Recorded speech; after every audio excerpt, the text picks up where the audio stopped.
Lirika, a broke dragon matriarch, lived in the quiet foothills where dry winds blew over empty land. These hills were once green and full of life, but years of drought had turned them into a place of dust and broken memories. Lirika had lost much over the years.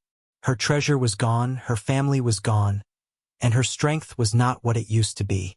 She spent most days hunting for small animals or searching for water, trying to survive one day at a time. On this day, as the sun began to set behind the mountains, Lirika smelled smoke. At first, she thought it was from dry brush catching fire, but the scent was different. It was sharper, mixed with something human. She lifted her head and looked toward the valley. Orange light flickered in the distance. A human settlement was burning. Lirika hesitated. She knew humans feared dragons. She knew they would attack her on sight. She also knew she was too weak to fight or defend herself. But the smell of the fire grew stronger, and the wind carried the sound of something worse, shouting, crying, panic. Her heart tightened. She remembered a time long ago when she had children of her own, small dragons who depended on her for protection. Even now, with no strength left, the instinct to protect had not fully died inside her. The fire spread fast.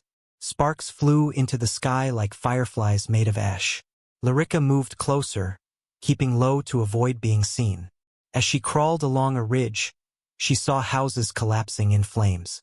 Humans ran in all directions, trying to save what they could. She felt the heat even from far away.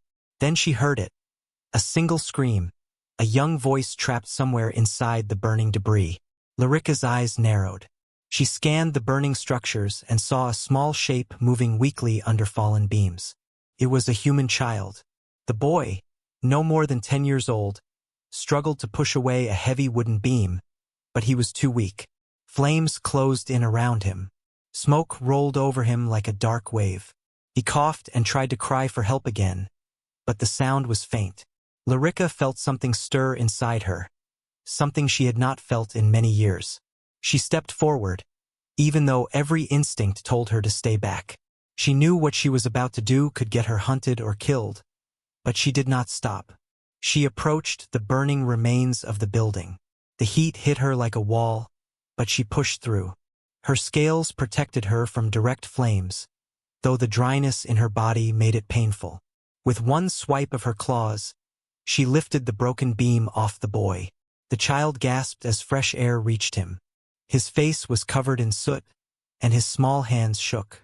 Lirika lowered her head to check if he was still conscious. His eyes met hers, wide with shock and fear, but he did not scream. He simply stared, too weak to do anything else. Lirika picked him up gently in her claws, careful not to harm him. The boy was light, much lighter than she expected. She carried him away from the flames, moving toward a rocky stream she had passed earlier. The fire roared behind them, but she focused only on the child. When they reached the stream, she set him down on the cool stones. The boy coughed again, then breathed slowly as the fresh air reached his lungs. Lirika dipped her claw in the water and let it drip onto his face to cool him. She watched him closely. She did not know if he would scream once he recovered. She did not know if humans would come looking for him and find her. But she stayed by his side. Something inside her felt calm for the first time in years. The boy slowly opened his eyes again. His voice was weak, but he whispered a small thank you. Lirika did not understand the words, but she felt the meaning behind them. She curled her body around him to shield him from the cold night wind. As the fire in the valley burned down, Lirika stayed awake, watching over the boy. She did not know what would happen next, but she knew she had done the right thing. And for the first time in a long time, that was enough. Lirika kept her wings partly open as the night grew colder. The small boy she had rescued lay curled beside the stream, his breathing slow but steady. The moonlight reflected off the water and shone faintly on his soot-covered face. Lirika watched every small movement he made, unsure if he needed more help or if she had already done too much. The fire behind them burned weaker now, leaving only a red glow across the foothills. Smoke drifted in long trails toward the sky. Lirika knew that humans would come soon. They always came after fires, looking for survivors or checking for danger. She told herself she would leave before then, but her legs felt heavy, and something inside her did not want to go. The boy stirred.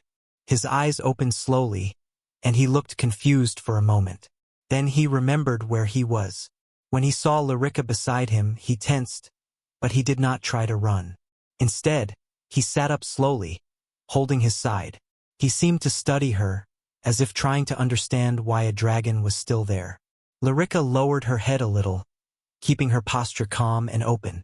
She did not want to frighten him. The boy pointed to himself and whispered a name. Eli.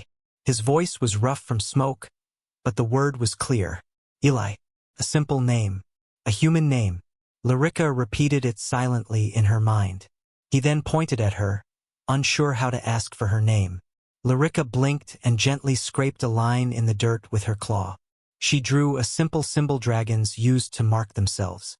Eli watched closely and nodded as if trying to understand.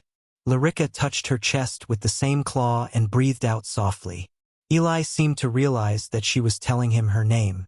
Lirika, he whispered. The sound of her name in a human voice surprised her.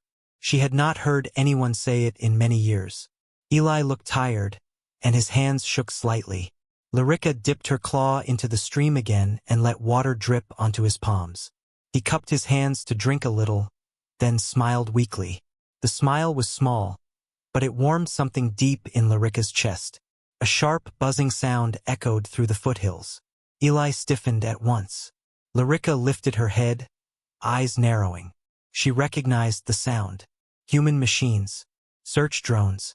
Their lights swept across the dark hills like moving stars. Lirika stepped back, her muscles tense. She knew what humans thought about dragons. Even if she had saved this boy, they would not stop to ask questions. They would assume she was the threat. Eli turned to her with worry in his eyes. He shook his head as if asking her not to leave. But Lirika needed to decide quickly. She looked around and found a cluster of large rocks and tall grass a short distance away, enough to hide her if she crouched. She carefully nudged Eli toward the rocks. He hesitated but followed her guidance. When they reached the shelter, she lowered herself behind the stones. Eli crouched beside her. The drones passed overhead, their bright beams scanning the ground for survivors. Lirika kept still. Eli held his breath as one drone hovered close, its light passing over the stream. Stayed for a long moment, then moved on. Lirika waited until the sound faded. Only then did she let her wings relax. Eli touched her forearm gently, showing he understood she had protected him again. His eyes were tired but full of trust. Lirika did not know why he trusted her. She was a dragon, a creature humans often feared. Yet Eli stayed close without fear. He sat down beside her, leaning against a rock. His voice was very soft when he spoke. Dad, he will come. Lirika could not understand every word, but she heard the worry in his voice. He pointed upward toward the sky. Lirika followed his gesture. Far above them, the night sky was calm and full of stars. But she sensed something more. A faint hum, a distant vibration she knew well. Human ships often stayed in orbit watching the world below. Eli looked down at the beacon attached to his belt. A small blinking light she had not noticed before. It pulsed with a steady rhythm. A distress beacon. Lirika understood. Someone important was coming. Someone strong. She felt a strange mix of fear and acceptance. She had saved the boy, but she did not know what his people would think about her. She wanted to stay to make sure he was safe, but she also felt the weight of danger pressing against her. Eli leaned against her side, trusting her warmth.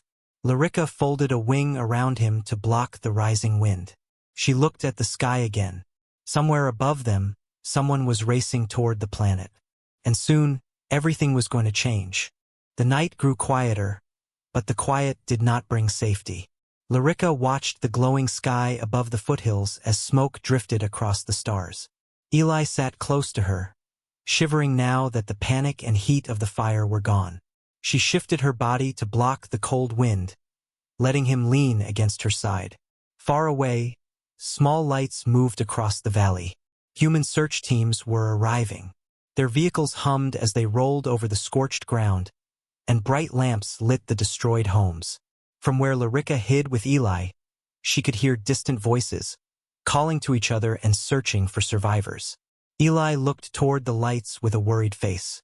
He hugged his arms around himself. Lirika sensed his fear, though she did not know if he feared for himself, for his people, or for what they might do if they found her. One of the search machines sent another drone into the air. The buzzing sound echoed through the foothills again. The drone flew in wide circles, scanning the land below with a bright white beam. Lirika lowered her head and pulled Eli closer, hiding him beneath the shadow of her wing. Eli touched her scales lightly, as if saying he understood. His hands trembled, but his trust did not fade. The drone's light swept across the rocks near them. Lirika held her breath, muscles tight. The beam moved away after a moment and floated back toward the burning settlement. Eli pointed toward the blinking beacon on his belt. The small light pulsed faster now. Lirika did not know the device's details, but she could feel the signal spreading into the sky like a silent cry. More search vehicles arrived. Humans in protective suits walked through the ruins, checking every broken structure. Their voices carried through the night. "Any more survivors?" one called. "Only a few. We still can't locate the boy," another answered. Eli flinched at the sound but did not call out. Lirika noticed he looked torn.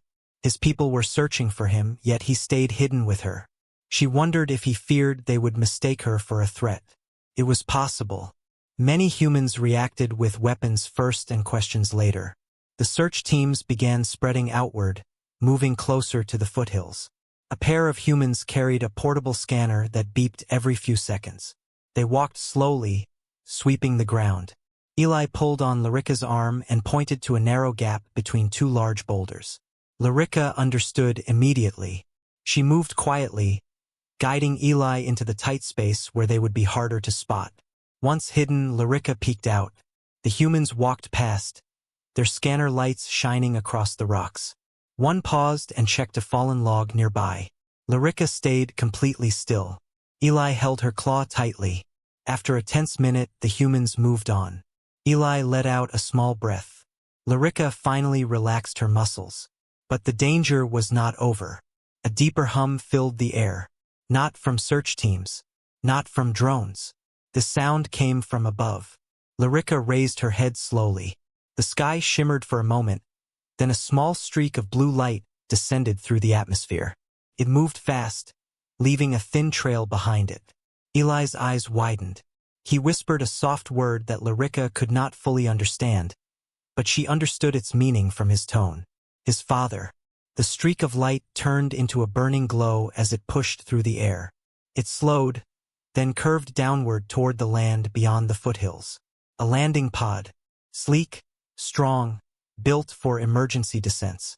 It hit the ground with a distant thud and sent dust rising into the night sky. The search teams shouted, pointing toward the impact. They rushed toward the location with their lights flashing. Eli stood up a little, looking toward the landing area with hope and fear mixed on his face.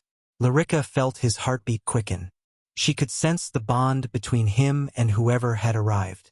She also sensed danger. If Eli's father believed the boy was being kept by a dragon, he might respond with force. Dragons were not treated as allies. Most humans saw them as wild, unpredictable, and sometimes dangerous. Lirika felt torn. She wanted to stay with Eli, to protect him until he reached safety. But she also knew that humans arriving from the sky would not understand why she was with him. In the distance, the hatch of the landing pod opened. A tall man stepped out, wearing a dark suit with glowing blue lines across the arms. His movements were focused and urgent. He looked around sharply, scanning the area. Even from far away, Lirika could feel the strength and determination in him. Eli whispered, "Dad." Lirika watched the man place a hand on a device at his arm. A large light shot upward, signaling the search teams. She knew this was Eli's father, and she knew he was coming. The foothills were no longer quiet.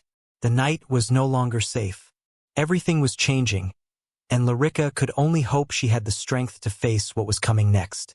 The night air trembled as the landing pod settled into the scorched earth. A faint glow still trailed behind it, fading slowly into the dark sky. The pod's metal surface steamed from the heat of re-entry, and the ground around it shook with the aftershock of its landing. Eli watched the scene with wide, hopeful eyes. Lirika felt him step forward instinctively, but she gently placed her tail in front of him, stopping him. He looked up at her, confused. She shook her head softly. She knew the danger was not over. A sharp hiss came from the pod as its door unlocked.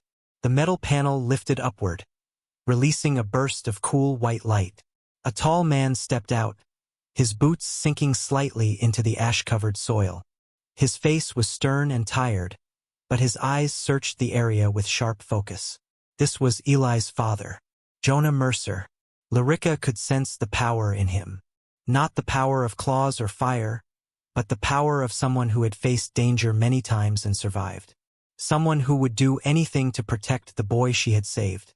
Jonah touched the device on his wrist. A glowing screen appeared, showing a pulsing dot.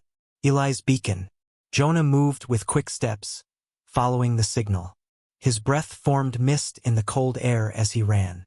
He shouted his son's name into the open night. Eli! Eli! Where are you? Eli stood up straighter at the sound.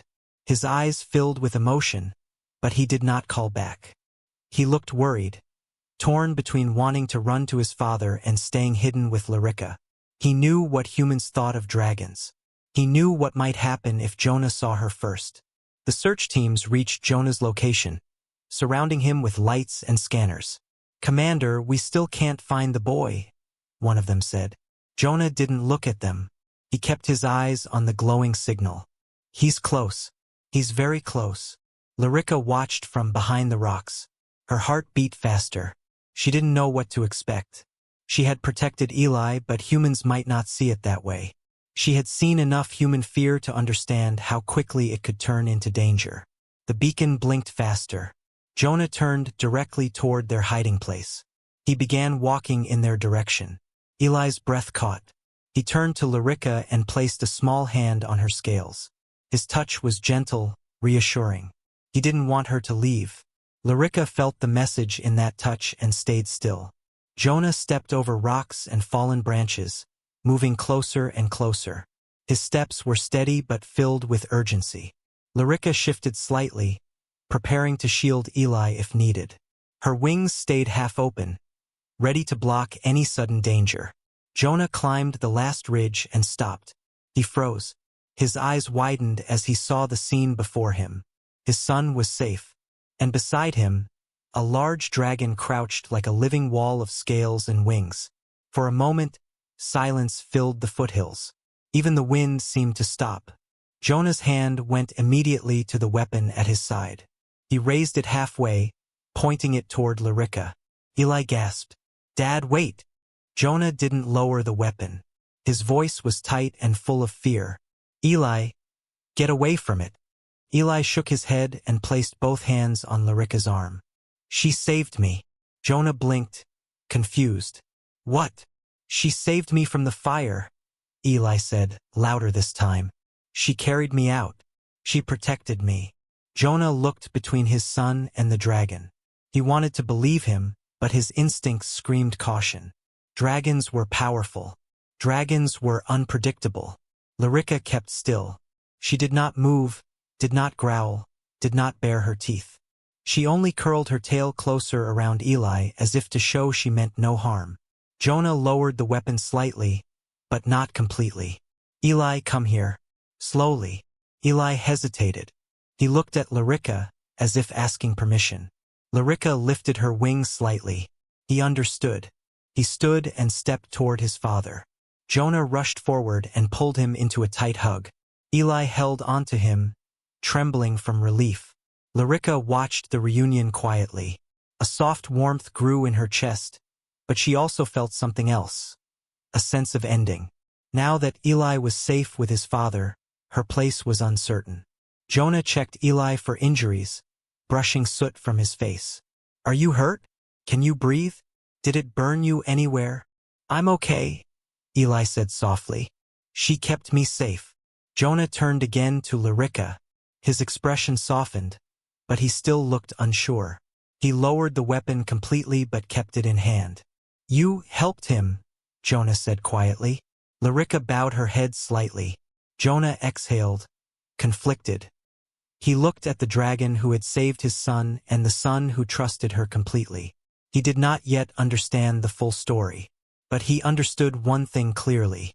This dragon had shown mercy, and now he was not sure how to repay it.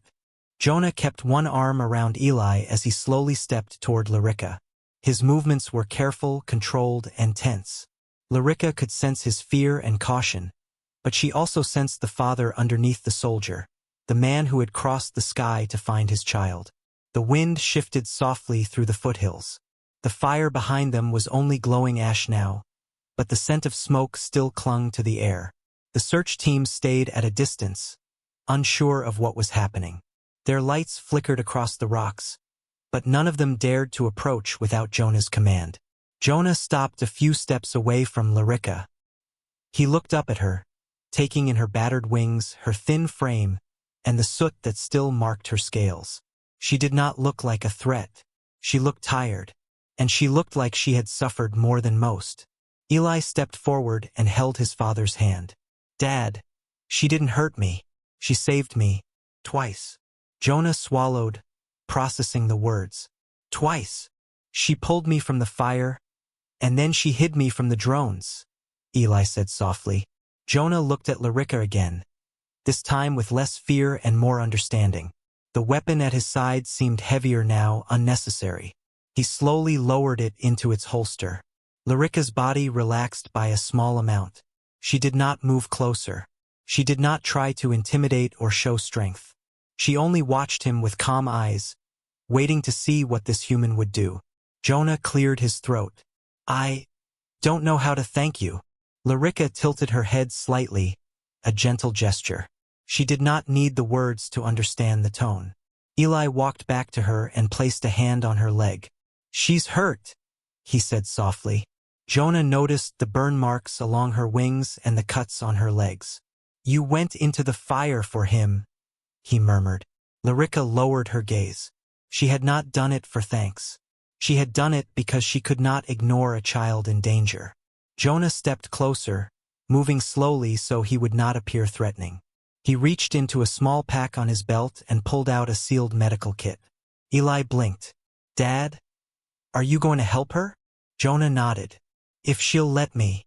Lirika watched him approach. Every instinct inside her warned her to step back.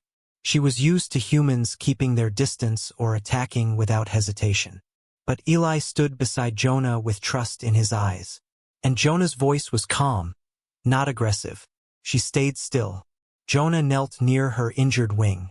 "I won't hurt you," he said quietly. He opened the kit and took out a small bottle of cleansing liquid. He moved slowly, showing her each item before using it. Lirika tensed slightly when he touched her wing, but she did not pull away. Eli held her claw, giving her comfort. Jonah cleaned the burn marks gently.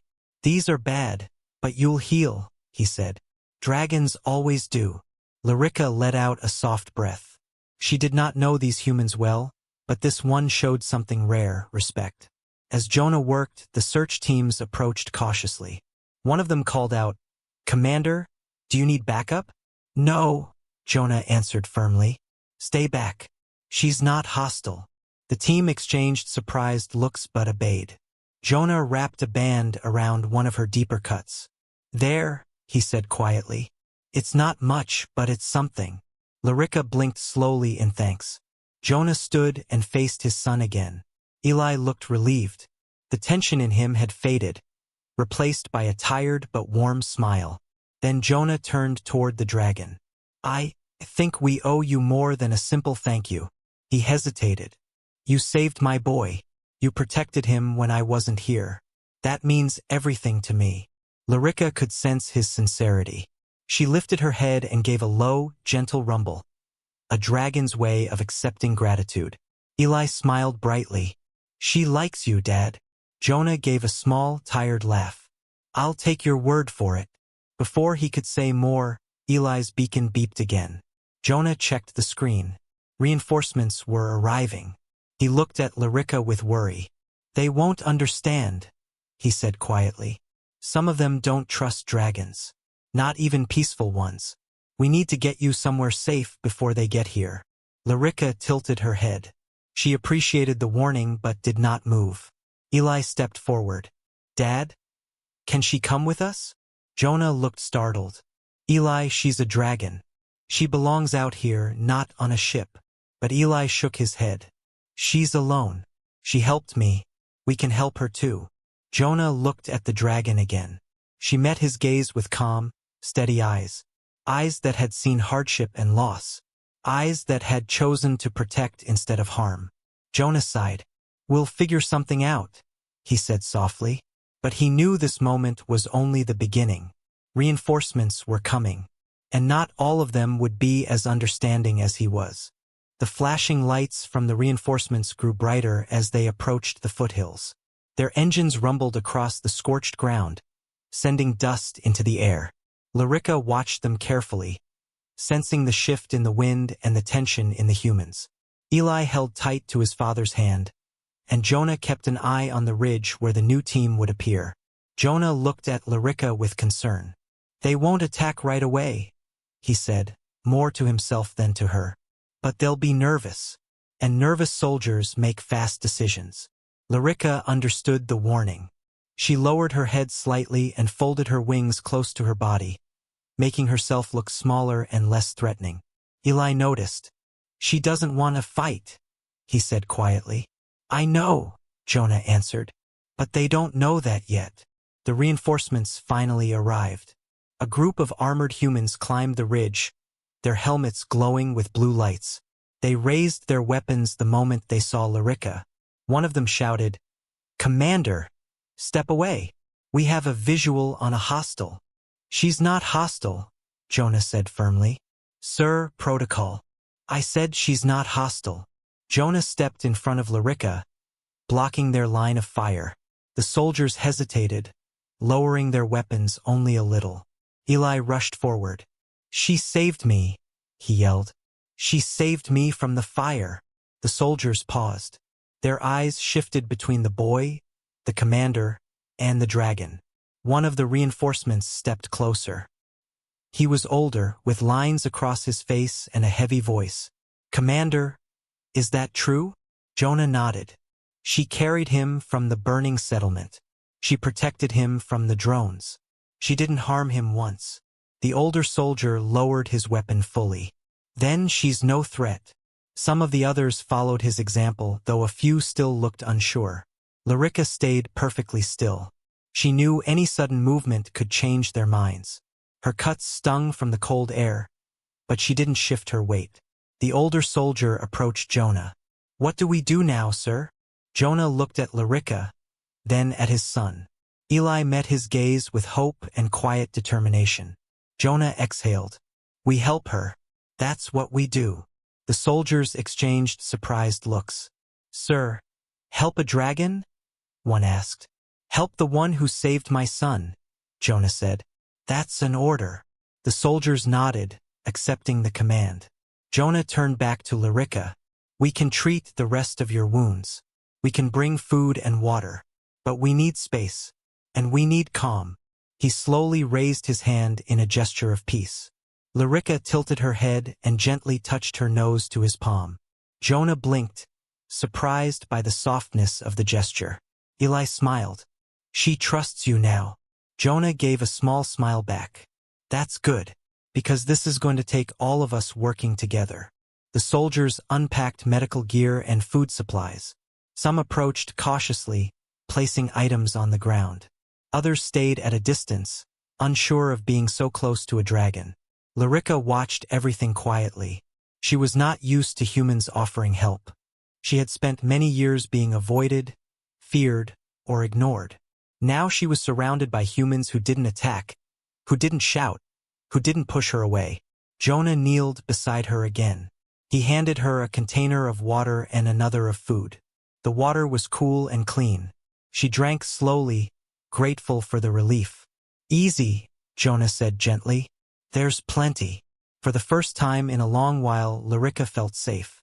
As the soldiers continued working, the older one approached Jonah. "Commander, what do we tell the fleet about this?" Jonah looked at Lirika, then at Eli. "Tell them the truth," he said. "A dragon saved a human child, and now it's our turn to return the kindness." The older soldier nodded. "The fleet won't believe it." Jonah sighed. "Then we'll make them believe it." Eli sat beside Lirika, leaning against her warm scales. She wrapped a wing around him gently, and Jonah didn't stop her.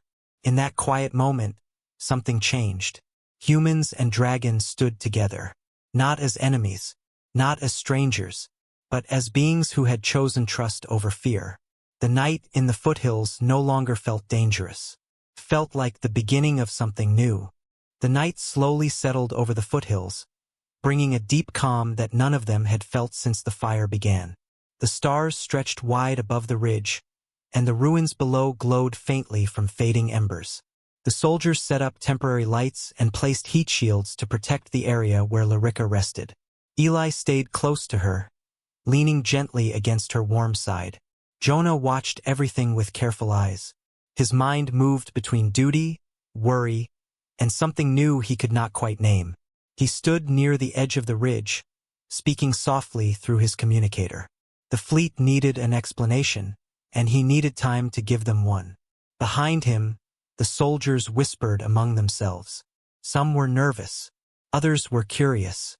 A few simply stared at the dragon, unsure how to behave.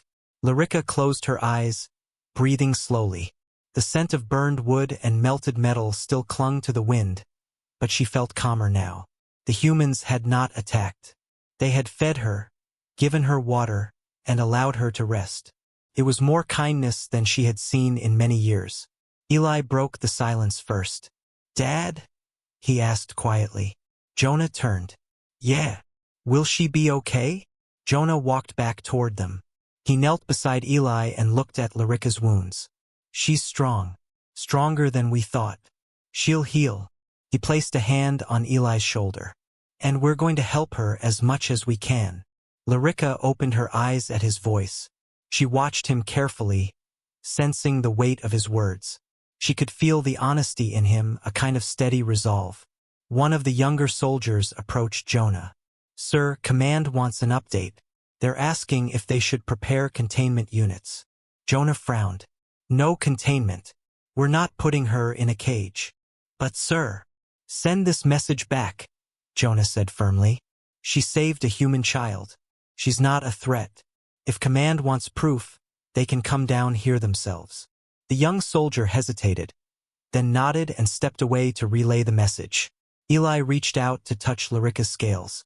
She lowered her head so he could rest his hand more easily. Her scales felt warm and smooth, like stone left in the sun. "She likes you," Jonah said softly. "She likes you too," Eli replied. Jonah looked at the dragon's calm eyes. "Maybe she does."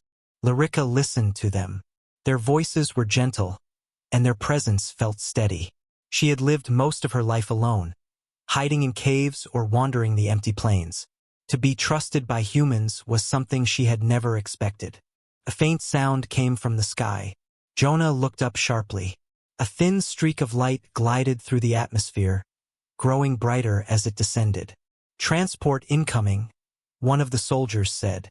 Command must have decided to send someone. Jonah watched the craft approach. "Everyone stay calm. Keep weapons lowered. We don't want them spooking her." The transport ship slowed and hovered above the ridge. Dust blew across the ground as it landed. The side hatch opened, and a group of officers stepped out. They were led by a tall woman with sharp eyes and a steady posture. "Commander Lewis," Jonah said, recognizing her. She approached with careful steps. "Commander Hale, we received your message. A dragon? Here? And you claim it protected your son." Jonah gestured toward Lirika. "Not a claim. A fact. Eli wouldn't be alive without her."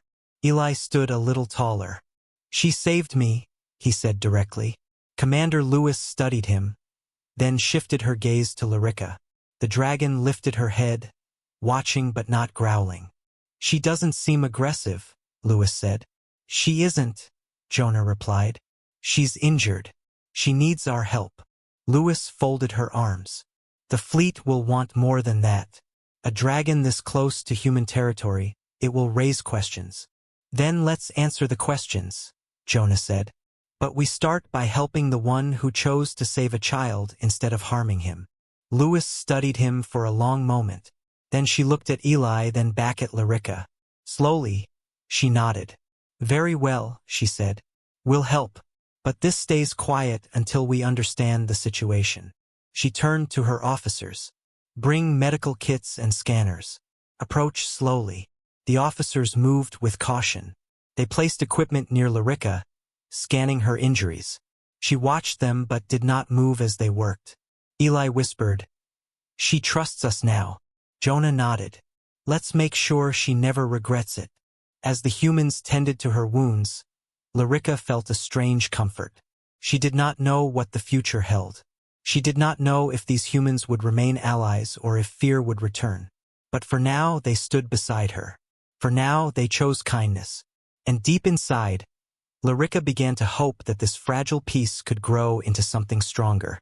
The quiet hours before dawn settled over the foothills.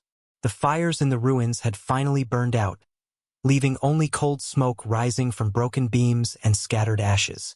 The soldiers moved carefully, speaking in low voices as they finished setting up a secure perimeter. Jonah stood near Lirika, watching the sky lighten with soft gray light. Eli stayed curled beside Lirika's warm side, half asleep, wrapped in the comfort of her sheltering wing. Lirika kept her eyes half open, watching him with a gentle calm that surprised even her. She had protected many things in her life. Old caves, forgotten nests, lonely hills. But she had never protected a child before. Commander Lewis approached Jonah with a tablet in her hand. Her steps were steady but slower than usual. She looked at the dragon, then at Eli, then back to Jonah. "Command has questions," she said quietly. Jonah sighed. "I expected that. They want to know if she poses a threat." Jonah looked at Lirika. She raised her head slightly, her eyes calm and steady. "If she were a threat, we wouldn't be talking right now." Lewis nodded. "I believe that, but others will take more convincing. Dragons have been gone a long time. Most people think they're myths. A living one will shake the entire frontier." Jonah crossed his arms. "Good. Maybe it's time they learned something new." The commander gave a faint smile. Bold as always. Nearby, a scan team finished their readings. One of the officers walked up to Jonah. "Her injuries are healing well, sir. She's dehydrated and exhausted, but she'll recover." Jonah nodded. "Good. Keep supporting her." The officer hesitated. "There's something else. Dragon biology doesn't match much in our database. But from what we can tell, she's older than she looks. Much older." Lirika turned her head as if she understood every word. Jonah crouched beside her. "You've been alone for a long time, haven't you?" Lirika blinked slowly. Her breath warmed the cold air. Eli stretched and sat up. "Morning." Jonah smiled. "Almost." Eli rubbed his eyes and leaned against Lirika again. "She stayed with me all night." Lewis watched the scene closely. Something softened in her expression. "The fleet will ask what we want to do with her." Jonah shook his head. "We're not doing anything with her. She isn't an object. She chooses." Eli nodded quickly. "She should come with us." Lirika lifted her head. She looked at the humans, at their tools, their lights, their voices. She thought of the burned valley she had once guarded, the caves she had lived in, and the lonely days that stretched behind her. She lowered her head and gently touched Eli's hand with the tip of her nose. Eli grinned. "She said yes." Lewis raised an eyebrow. "That's not exactly what she said." Jonah smiled. "Close enough." The sky grew brighter as the first edge of sunrise touched the mountains. The golden light fell across Lirika's scales, making them glow like warm embers. Soldiers paused what they were doing just to stare. Jonah stepped forward. "Listen up," he called to the group. "This is the start of something new. A dragon saved a human child. A dragon trusted us. And now we return that trust. Today we protect her as one of our own. The soldiers exchanged glances, but one by one they nodded. They understood the weight of what had happened, even if the future remained uncertain. Lewis stepped beside Jonah. The fleet will need a full report, but I'll support your recommendation. Jonah nodded gratefully. Thank you. Eli stood in front of Lirika, holding her gaze. Can she come to orbit with us? Jonah hesitated. Lewis cleared her throat. The officers looked stunned. Lirika tilted her head, curious. Jonah finally answered. Let's focus on helping her recover first. Then, we'll see what the future holds. Eli looked a little disappointed, but he nodded. The sun rose fully over the ridge then, casting long light across the land. The ruins below glimmered faintly as smoke drifted away. The hillside, once filled with danger and fear, now felt calm, almost peaceful. Lirika stretched her wings slightly. They brushed the air with a low, heavy sound. The humans stepped back, but no one raised a weapon. Jonah watched her. When you're ready, we'll move together. Wherever we go next, we go as allies. Lirika lowered her wings and gave a slow nod. She did not understand every human word, but she understood enough. Eli reached up and touched her side. We're your friends now. Lirika wrapped her tail gently around him in a protective circle. The soldiers watched in stunned silence. Lewis whispered softly to Jonah, "This is going to change everything." Jonah nodded. Yes, and maybe that's exactly what we needed. As the morning light warmed the valley, the humans prepared for the journey ahead. Supplies were gathered, transports were readied, and messages were sent to the fleet. And at the center of it all stood a tired dragon matriarch and a small human child, bound by a moment of bravery and a choice that none of them would ever forget. The fire had brought them together. The future would keep them there.